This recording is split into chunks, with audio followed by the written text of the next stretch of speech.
Shakespeare in high school because we were busy keeping the Bard alive. But don't blame us, there's a lot of good stuff in there.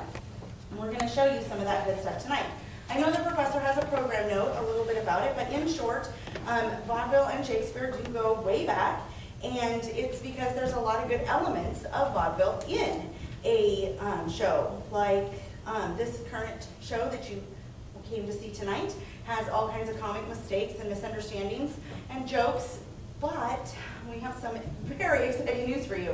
Now that you've read your program all about comedy of errors, we're going to make a little change on you because one of our great actors, the famous Shakespearean actor, Braun Gunderson, caught up to us from Portland where we last left him resting up. And now that we have him here, we have enough actors to do Hamlet. But he's drunk again? Well, how to get 2 bottles in his pants? Okay. Well, guess we didn't check there. So, not Hamlet, but that's okay, because Comedy of Errors is really a great show for a vaudeville troupe. So, Comedy of Errors it will be. So, what do we need to know about comedy? Let's see. Oh, yeah, that's right. As I mentioned, it's got lots of jokes and crazy misunderstandings and my favorite, comic violence. Yeah. So that's the reason we should go ahead and do that show. And one thing that you need to know about a show, us doing a proper show, is that we don't travel with fancy sets, as you can see, or fancy costumes, or really enough people to do a Shakespeare show. So we go back to a classic element of doubling and tripling up, and we wear masks, so you can tell that someone is switching characters. Wait. Did you say that we're actually going to be doing comedy? I did. No, Hamlet. No, we can't do Hamlet because you guys let Ron get drunk, and without him, we don't have a Claudius or a ghost. I can play those. No, you can't. This is not Kentucky. You can't be your own father and uncle. Please, go get ready. I was in the middle of something here, and oh, yes, we're going to change masks. So anytime we change masks, that means we've changed characters. Keep an eye out for that. And also, since we no longer travel with the Johnson quads, I do miss those girls a lot. We don't have 2 sets of twins. So anytime you see 2 people wearing the same mask and the same costume, assume they look exactly alike. And then you can follow along with the comic misunderstanding also. All right.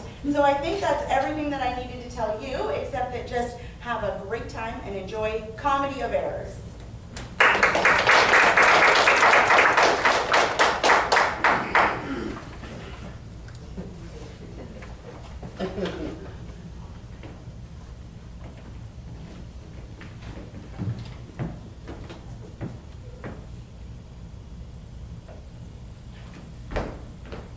Proceed, Solanus, to procure my fall, and by the doom of death end woes and all. Merchant of Syracuse, plead no more.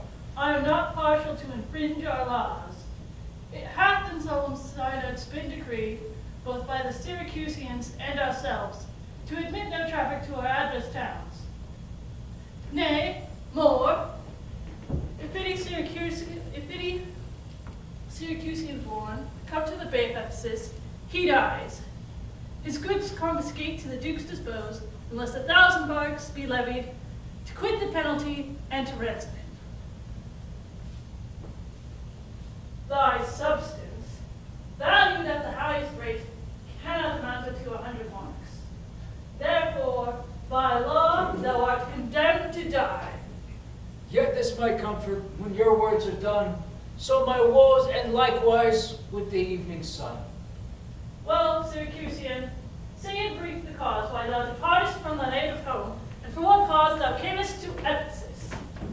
A heavier task could not have been imposed, that I to speak my griefs unspeakable. Yet that the world may witness that my end was wrought by nature, not some vile offense, I'll utter what grievances give me leave. In Syracusa was I born and wed unto a woman, happy but for me. And by me had our hap not been bad. With her I lived in joy, and blah, blah, blah. Holy cow, this is boring. Are you guys bored? I certainly am. I thought we were going to cut this scene. Hey, boss, we're going to cut this. Excuse Excuse me a second. What are you doing? This scene, it goes on for like 2.5 pages, just me droning on about all this stuff with the talking and talking and talking. Well, that's the play. That's what these very nice people gave up their Friday night and paid to see. Why is it gotta be so long? Oh, that's the script. That's Shakespeare. My point exactly. Every one of his shows starts with this giant speech about what's been going on. Why can't we just tell them what the scoop is? Well, that's what we're trying to do. It's called exposition. Yeah, that's great. Except it's not exposing nothing. Sure it does. You want to bet? What do you mean? Let's ask these nice folks. Oh. You guys know what's going on? What about you? That's what I thought. Not a clue. Well, it might have caught on eventually. Yeah, they could have eventually fallen asleep in their seats. Not likely. Have you ever tried sitting in those seats? Fair point. Regardless, we gotta find another way of getting exposing out of the way. What do you have in mind? I say we sing. Oh! No, check this out. Oh, I can't believe this is happening. My wife, she had some twin boys. They came out making lots of noise, and I thought it'd be kind and take a load off her mind if I got them 2 more twin boy toys. So we loaded these 4 kids on a boat, and we set out across the big moat they call the wide sea, headed home all carefree. But the story was unhappily wrote, 'cause we got caught in an awfully big storm and the ship was tossed around and torn. My wife and 2 boys, 1 twin and 1 toy, drifted off, leaving me all forlorn. So my son and his buddy grew old, always wanting the story untold of each long-lost brother and their dear, dear, dear mother, and how a reunion might unfold. So I spend my days always searching for my son and his little pal urchin, and I'll search until I die, and I'll try not to cry as I make the best out of this awful business. That's enough out of you. Okay. Thank you very much. No, don't do that. You'll go on all night long. Okay. Are you satisfied? Can we do the show now? We still gotta do the scene? Well, I guess you kind of just did. All right, we can skip it. All right. Only because I don't want to hear any more whining out of you. Duke, do you know where to pick it up? Yes, boss. Thank you. All right, let's get the show back on track. Thank you. Sorry for the interruption. And now, without further ado, a comedy of errors. Well, hapless Aegeon, whom the fates have marked to bear the extremity of dire mishap. Now trust me, we're not against our laws, against my crown, my oath, my dignity. My soul should sue as advocate for thee. But though thou art a judge to the death, and passed sentence may not be recalled, yet I will favor thee in what I can. Therefore, merchant, I'll limit thee this day to seek thy life by beneficial help. Try all the friends thou hast at Ephesus, beg thou, or borrow to make up the sum, and live. If not, then thou art doomed to die. Jailer, take him to thy desk. I will, my lord. Hopeless and helpless doth the Aegean wind, but to procrastinate his lifeless end.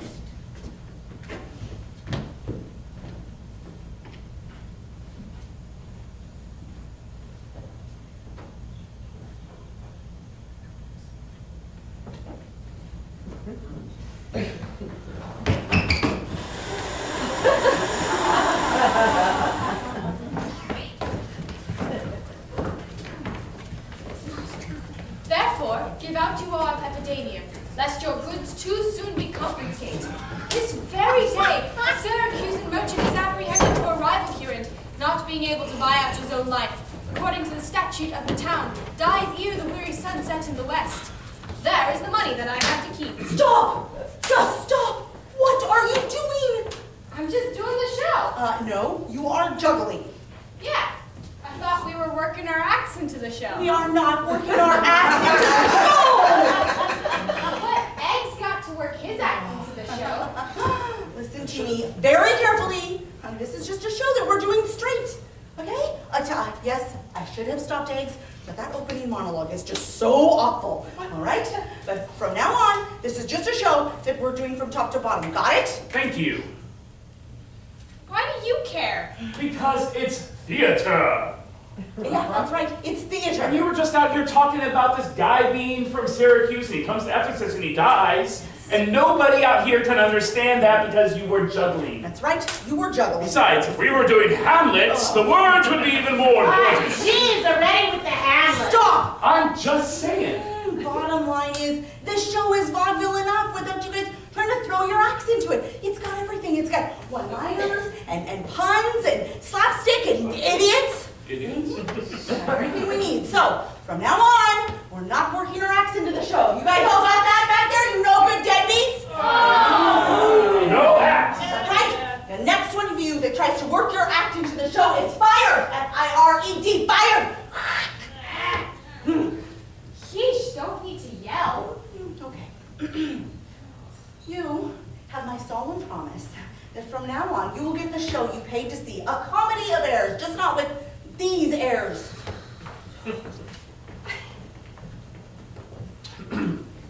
Go bear it to the Centaur, where we host, and stay there, Dromio, till I return to thee.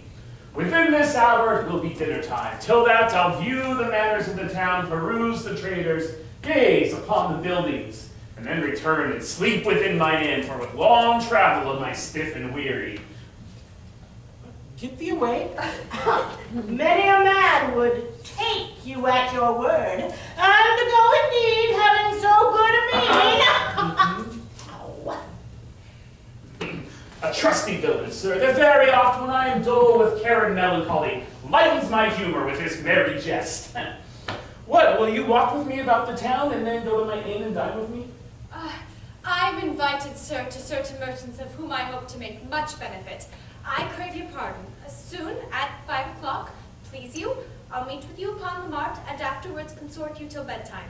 My present business calls me from you now. Farewell till then. I will go lose myself and wander up and down to view the city. I commend you to your own content. He that commends me to my own content commends me to the thing I cannot get. I to the world am like a drop of water, that in the ocean seeks another drop. Or thusly it might be said, to be or not to be? That is the question. Whether 'tis nobler in the mind to suffer the slings and arrows of outrageous fortune. But when the ocean seeks another drop, who, fallen there to find his fellow forth, unseen, inquisitive, confounds himself. So I, to find a mother and a brother, in quest of them, unhappy, lose myself. Here comes the almanac of my true date. What now? How chance thou art to return so soon? Return so soon, rather approach too late. The capon burns, the pig falls from the spit, the clock has struck 12 upon the bell. My mistress made it one upon my cheek. She is so hot because the meat is so cold. The meat is so cold because you come not home. You come not home because you have no stomach. You have no stomach having broke your fast. But we that know what is to fast and pray are penitent for your default today. Stop! In your wind, sir. Tell me this, I pray. Where have you left the money that I gave you? 6 I had a Wednesday last to pay the saddler for my mistress's crupper. The saddler had it, I kept it not. I am not in a sport of humor now. Tell me, and doubt me not, where is the money? We being strangers here, how darest thou trust so great a charge from thine own custody? I pray you, jester, as you sit at dinner. I, from my mistress, come to you and post. If I return, I shall be posted indeed, for she will scour your fault upon my pay. Methinks your law, like mine, should be your clock and strike you home without a Come, messenger. Dromio! Come, these jests are out of season. Reserve them till a merrier hour than this. Where is the gold I gave in charge to thee? To me, sir, why you gave no gold to me. Come on, sir knave, have done your foolery. Tell me how thou hast disposed thy charge. My charge was but to fetch you home to your house, the Phoenix, sir. To dinner, My mistress and her sister stays for you. Now, as I am a Christian, answer me, in what safe place you have bestowed my money, or I shall break that merry sconce of yours that stands on tricks when I am undisposed. Where is the 1,000 marks thou hadst of me? I had some marks of yours upon my pate, some of my mistress's marks upon my shoulders, and now 1,000 marks between you both. If I should pay your worship those again, perchance you will not bear them patiently. Thy mistress's marks? What mistress slave hast thou? Your worship's wife, my mistress, at the Phoenix. She bids us fast till you come home to dinner. Prays that she will hie you home to dinner. Yea, will thou jeer and flout me thus unto my face? There, take you that! What mean you, sir? For God's sake, hold your hands! Nay, you will not. I will take my heels. Upon my life, by some device or other, the villain is o'erwrought to loan my money. They say this town is full of cozenage, as nimble jugglers that deceive the eye, dark-working sorcerers that change the mind, soul-killing witches that deform the body, disguised cheaters, prating mountebanks, and many such like liberties of sin. If it proves so, I'll be gone the sooner. I'll to the centaur to seek this slave. I greatly fear my money is not safe.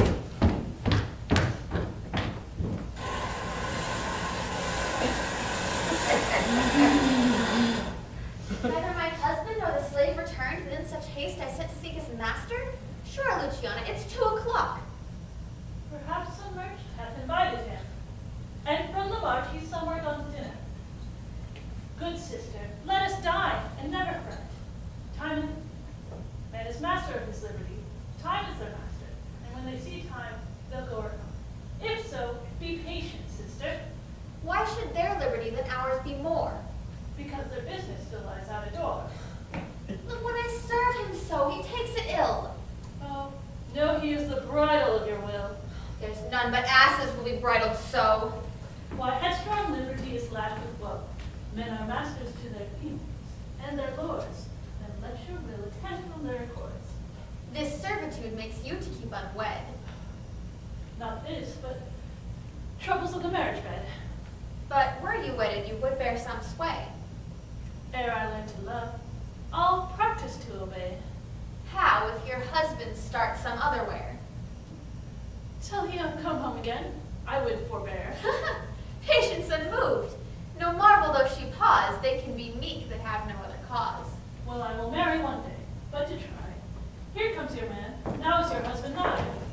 Say, is your tardy master now at hand? Nay, he's at 2 hands with me, and that my 2 ears can witness. But say, didst thou speak with him? Knowst thou his mind? Aye, he told his mind upon my ear, beshrew his hand, I scarce could understand it. Spake he so doubtfully thou couldst not feel his meaning. Nay, he struck so plainly I could too well feel his blows, and withal so doubtfully I scarce could understand them. But say, I prithee, is he coming home? It seems he hath great care to please his wife. Sure, mistress, my master is horn mad. Horn mad, thou villain! I mean not cuckold mad, but sure he is stark mad. When I desired him to come home to dinner, he asked me for 1,000 marks in gold.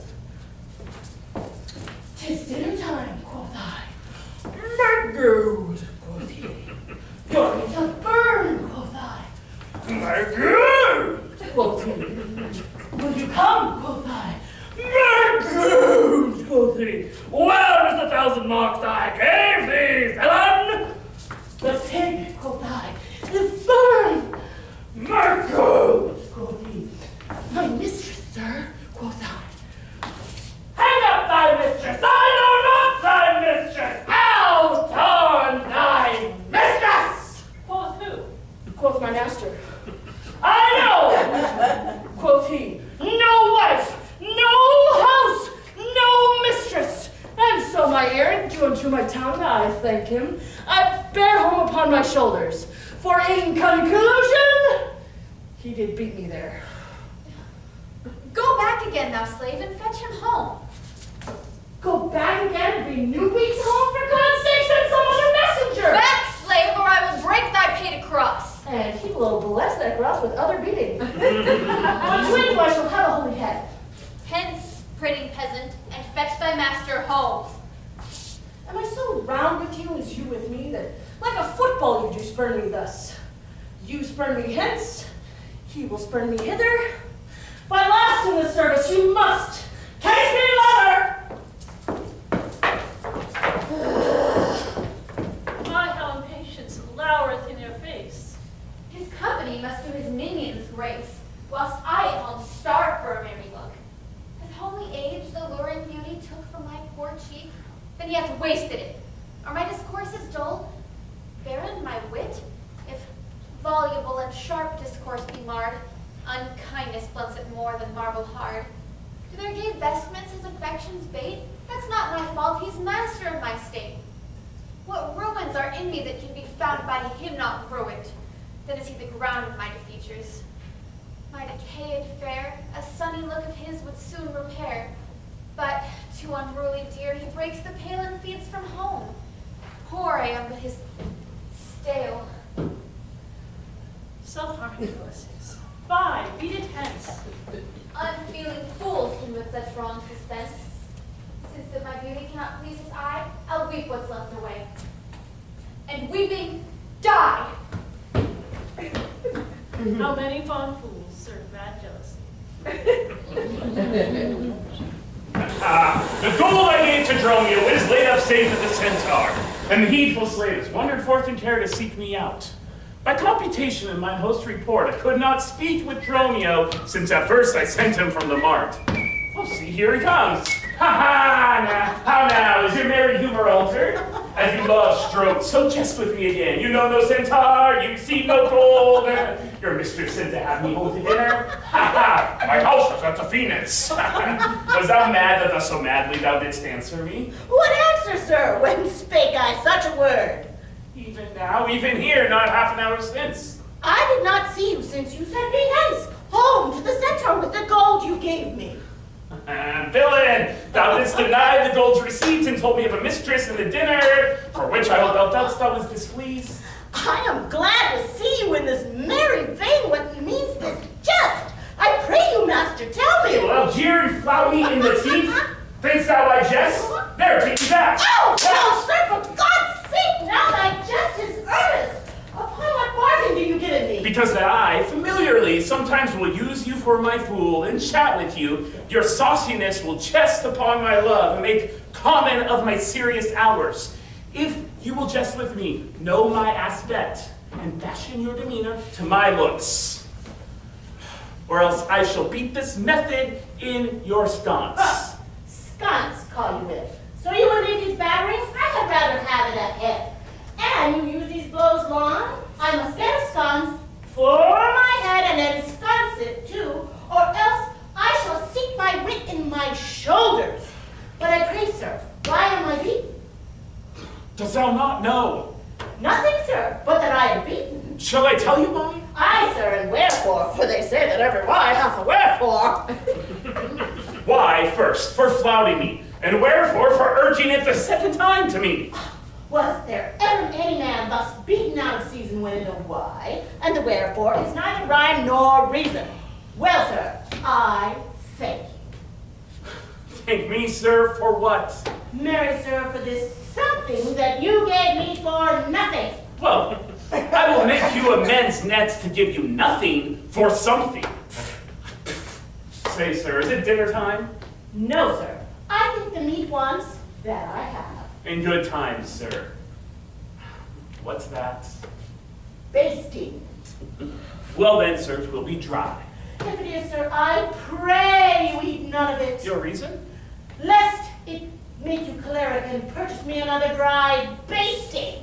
Well, sir, learn to jest in good time. There's a time for all things. I just have denied that before you were so choleric. By what rule, sir? By rule as plain as the plain bald pate of Father Time himself. Let's hear it. There is no time for a man to recover his hair that grows bald by nature. May he not do it by fine and recovery? I to pay a fine for a periwig and find the lost hair of another man. Oh, why is time such a niggard of hair, being as it is so plentiful in excrement? Because it is a blessing he bestows on beasts. But what he hath scanted men in hair, he hath given them in wit. Ah, but there's plenty of men that hath more hair than wit. But not a man of those, but he hath the wit to lose his hair. Thus thou wouldst conclude, hairy men, plain dealers, without wit. The plainer dealer the sooner lost, and yet he loseth it in a kind of jollity. For what reason? For two, and sound ones too. Nay, not sound, I pray you. Sure ones. Nay, not sure, and a thing false seen. Certain ones then. Name them. The one, to save the money he spend in dressing, and the other that at dinner they should not drop in his porridge. You would all this time have proved there is no time for all things. Marry, sir, and have, namely, in no time to recover hair lost by nature. But your reason was not substantial why there is no time to recover. Thus I mend it. Time himself is bald, and therefore, to the world's end, will have bald followers. I knew it would be a bald conclusion. Oh, but who walks us yonder? I, Antipholus, look strange and frown. Some other mistress hath thy sweet aspects. I am not Adriana, nor thy wife. The time was once when thou unurged wouldst vow that never words were music to thine ear, that never object pleasing in thine eye, that never touch well welcome to thy hand, unless I spake, or looked, or touched, or carved to thee. How comes it now, my husband? Oh, how comes it that thou art estranged from thyself? Plead you to me, fair dame? I know you not. In Ephesus I am but 2 hours old, as strange unto your town as to your talk. Who, every word by all my wit being scanned, wants wit in all one word to understand. By George! How the world has changed with you when you were wont to use my sister thus. She sent for you by Dromio home for dinner. By Dromio. By me? By thee, and this I would return from him, that he did buffet thee, and in his blows denied my house for his, me for his wife. Did you, sir, converse with this gentlewoman? What was the course and drift of your compact? I, sir, I never saw her till this time. Thou liest, for even her very words thou didst deliver to me on the marks. No, I never spake with her in all my life. How then else can she call us by our names? Unless it be by inspiration. How ill agrees it with your gravity to counterfeit thus grossly with your slave, abetting him to thwart me in my food. Be it my wrong, you are for me exempt. But wrong not that wrong with a more contempt. Come, I will fasten on this sleeve of thine. Thou art an elm, my husband, I a vine, who married to thy stronger state, makes me with thy strength to communicate. If aught possess thee, for me it is dross, usurping ivy, briar, or idle moss, who all for want of pruning with intrusion, infect thy sap and live on thy confusion. To me she speaks. She moves me for her theme. What, was I married to her in my dream? Or sleep I now and think I hear all this? What error drives her eyes and ears amiss? Until I understand this sure uncertainty, I'll entertain the offered fowl. Oh, Dromio, go bid the servants spread for dinner. oh, for my beads, I cross me for a sinner. This is the fairyland, no spider spites. We talk with goblins, owls, and sprites. If we obey them not, this will ensue. They'll suck our breath! Or pinch us black and blue. Thyself, and answer not, Dromio, thou snail, thou slug, thou sot. I am transformed, master, am I not? I think thou art in mind. Nay, so am I. Both in my mind and in my shape. Oh, thou hast thine own form. No, I am an ape. If thou art changed to aught, 'tis to an ass. 'Tis true. She rides me, and I long for grass. 'Tis so, I am an ass. Else could it never be, but I should know her as much as she knows me. Come, no longer will I be the fool to put the finger in the eye and weep, whilst man and master laughs my woes to scorn. keep the gate. Husband, I'll dine above with you today and shrive you of 1,000 idle pranks. Sirrah, if any ask you for your master, say he dines forth, and let no creature enter. Come, sister, Dromio, play the porter well. Am I in earth, in heaven, or in hell? Sleeping or waking, mad or well advised? Known unto these and to myself disguised. I'll say as they say and persever so, and in this mist that all adventures go. Master, shall I be porter at the gate? Aye, and let none